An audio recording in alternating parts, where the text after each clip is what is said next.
Let us start with the question. Cost price of 16 article is equal to selling price of 20 article. Find profit or loss percentage. Okay, बहुत अच्छा question है. देखते क्या दिया आपको. Cost price of 16 article, तो 16 article का जो कॉस्ट प्राइस है is equal to selling price of 20 article. वो 20 आर्टिकल का सेलिंग प्राइस है. तो इस ट्रांजेक्शन में प्रॉफिट हुआ है या लॉस हुआ है, ये आपको पूछा गया. सबसे इजी वे कैसा है इसको कैलकुलेट करने का वो देखेंगे. Okay, cost price of 16 article, तो मैं 16 सीपी लिखूंगा. Cost price of 16 article is equal to selling price of 20 article, so is equal to 20 SP आ जाएगा. ओके, तो यहाँ पे SP upon CP, this is the most important ratio, SP by CP. ये कितना हो जाएगा 16 बाय 20, राइट. इसको अगर 2 से डिवाइड करोगे तो ये 8 आएगा और ये 10 आ जाएगा, राइट. इसका मतलब क्या है, कॉस्ट प्राइस अगर 10 है तो सेलिंग प्राइस 8 है. अगर कॉस्ट प्राइस 10 है और सेलिंग प्राइस 8 है तो लॉस कितने का हुआ है, 2 रुपए का लॉस हुआ है. 2 का लॉस हुआ है कितने पे, कॉस्ट प्राइस 10 पे. ओके, परसेंटेज बोला है आपको, इसलिए हम 100 से मल्टीप्लाई कर लेंगे इसको. तो आंसर क्या हो जाएगा आपका 20% लॉस. नेक्स्ट क्वेश्चन देखते हैं. A man bot 18 oranges for ₹1 and sold them at 12 for ₹1. Find the profit percentage. इस टाइप के क्वेश्चन बहुत से स्टूडेंट को डिफिकल्ट जाता है. इजी वे से कैसे सॉल्व करना है वो देखते हैं. हमें क्या बोला है यहाँ पे, मैन बॉट 18 ऑरेंजेस फॉर ₹1, मतलब cost price of 18 oranges is ₹1 मतलब 1 रुपया. ऐसे ही सोल्ड देम एट 12 फॉर ₹1, मतलब selling price of 12 oranges is ₹1. Okay, तो इसको सॉल्व करने के लिए वही एसपी बाय सीपी का रेशियो लेना है आपको. फिर से एसपी बाय सीपी. इस टॉपिक के ऑलमोस्ट 80 to 90% क्वेश्चन जो है वो एसपी बाय सीपी के रेशियो में आप सॉल्व कर सकते हो. तो इसको ध्यान में रखना है आपको.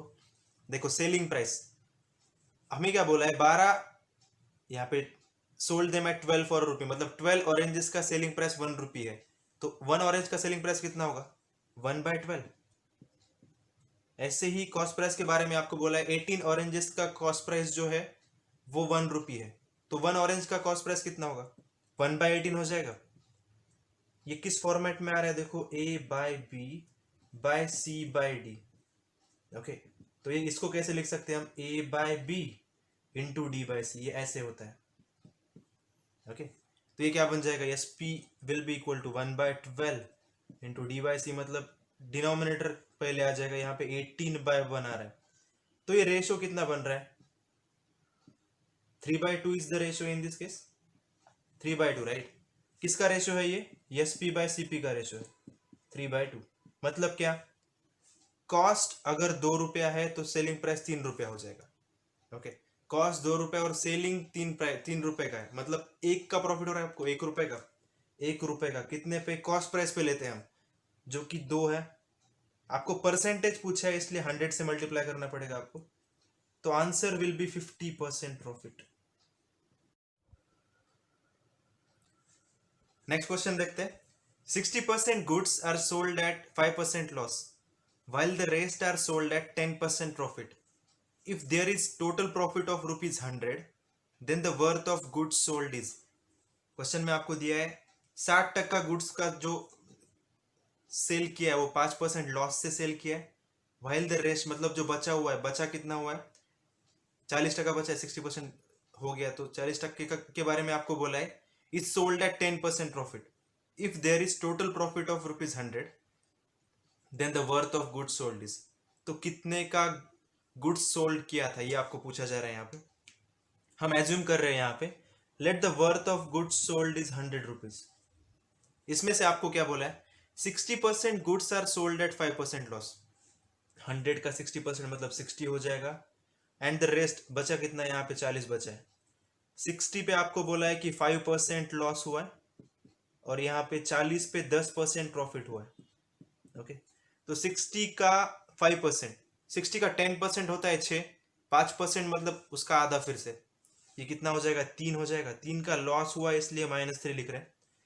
40 पे 10% प्रॉफिट हुआ है, 40 का 10% मतलब 1 0 कट जाएगा,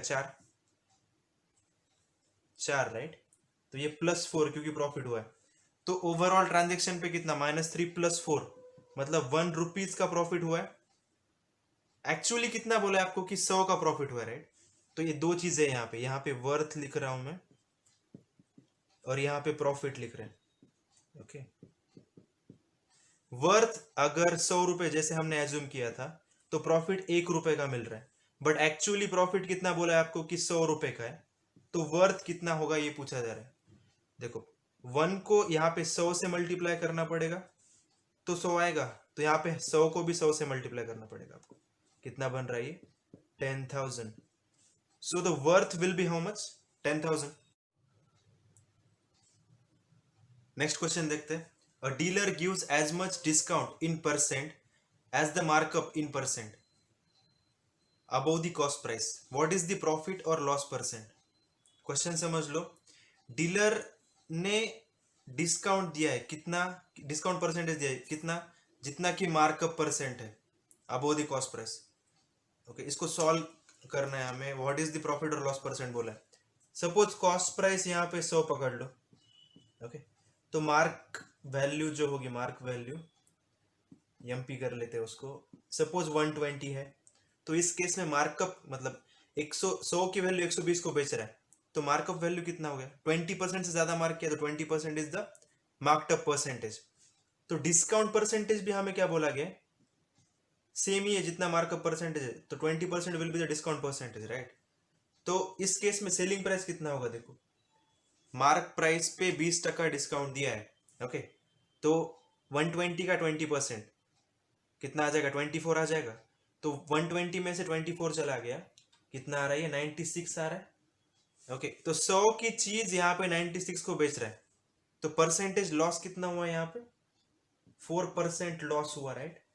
ओके, देखो ये एक सिनारियो हो गया। सपोज दूसरा एक सिनारियो देख लेते हैं। यहाँ पे 100 रुपए का कॉस्ट प्राइस है, मार्क प्राइस हम 150 पकड़ लेंगे। कितना परसेंट ज्यादा मार्क किया है, 100 की वैल्यू 150 को बेच रहा है, मतलब 50% से ज्यादा मार्क किया है, तो डिस्काउंट परसेंट भी कितना होना चाहिए, सेम मतलब 50% होना चाहिए। ओके, तो मार्क प्राइस 150 है, उसके ऊपर डिस्काउंट जो है वो 50% दिया है, 150 का 50% मतलब आधा हो जाएगा 75, राइट। 75 डिस्काउंट कट हो गया तो कितना बचेगा, 150 में से 75 चला गया, 75 ही बचेगा, करेक्ट। तो 100 की चीज 75 को बेच रहा है, 75 को बेच रहा है, मतलब कितना परसेंट लॉस हुआ है इसको, 25% लॉस हुआ है, राइट। 25% यहाँ पे लॉस हो रहा है। पहले केस में 4% लॉस हो रहा है, सेकेंड केस में 25% लॉस हो रहा है। ओके, तो यहाँ पे हम क्या बोल सकते हैं, can not, none of this should be the answer.